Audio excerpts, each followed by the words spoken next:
Hey rock stars, how you guys doing today? Because I know you're on your way to being the rock star of your own life and your dreams. And I want to talk about how mindfulness can help you do this. Mindfulness, as I said before, is being present, kind of observing where you are. Because when you're being very anxious, you're usually thinking about the future.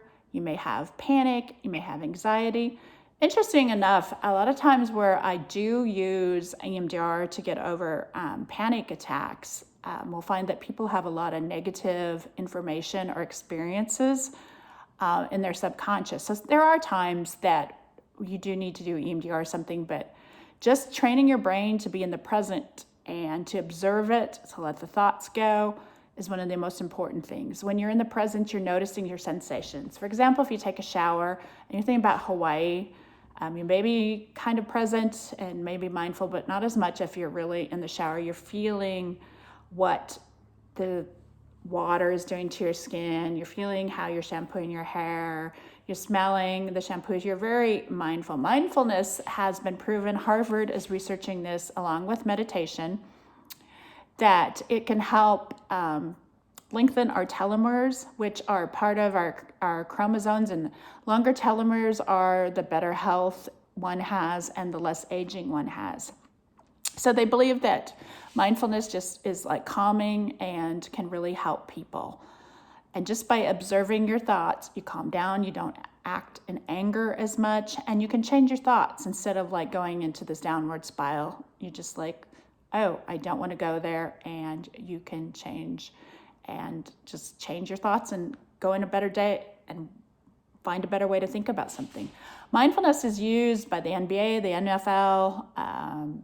One way that they believe they can use it in the NFL is that Pete Carroll used it to win the Super Bowl, as he found that when players could come back and be right in the exact position after doing a bad play, they were much more focused and they did better. Aetna has found that mindfulness helped their productivity so much that people were $3,000 a year more productive. They had less sick days, a lot less stress. So mindfulness is something you want to do. So one thing I'm going to teach you is the just this mindfulness. When I was very skeptical of a lot of this when I was taking my training, and my teacher, Anne Marie, was always like, when I go through the airport, I do this just this mindfulness. I was like, oh, that sounds weird. Why would you do that? And what she says she does is she breathes in and just to herself thinks just, breathes out and says this. I mean, you do this quietly. You don't actually go around and say just this. And I found this very helpful when I was in the Orlando airport. Somehow our flights got changed at the last minute. We didn't have it download an app, and one of my daughters or myself left our ticket at the counter. We're about ready to get on the plane. Found one of the girls didn't have their tickets. My husband wasn't with us. I went into this hot mess, really getting stressed out.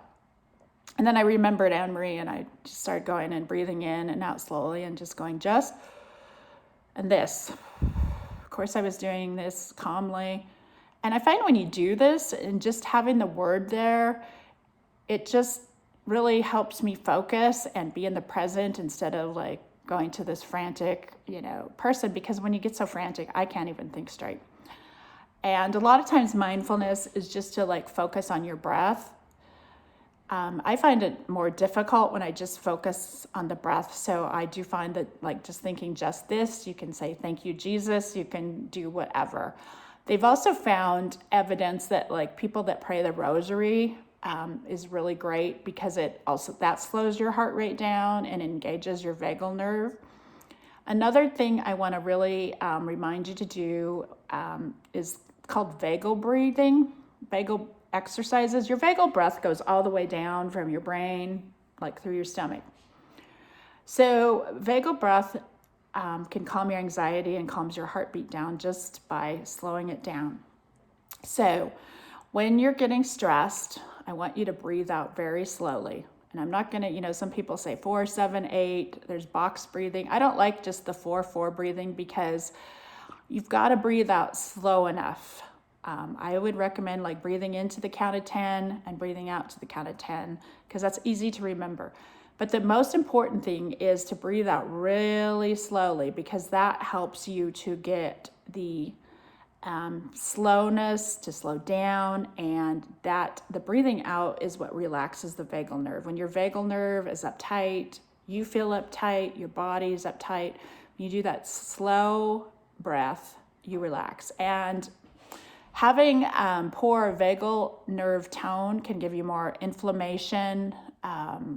Different diseases, migraines, fibromyalgia have all been associated with low vagal tone. So breathing, like if you do it once in an hour, like just take some, it slows you down, it slows your mind down, and it helps you to relax. You can also hum, helps your vagal breathing. I like that, humming, or even like talking out loud about your problems, because it engages the vagal nerve and gets you out of that fight or flight panicky thing. And one of the things that my people really like to do is just say voo, and breathe it out and say voo. Because during this, I've been teaching my clients, and they've been using their kids because everyone's anxious to do it like this, and just go voo,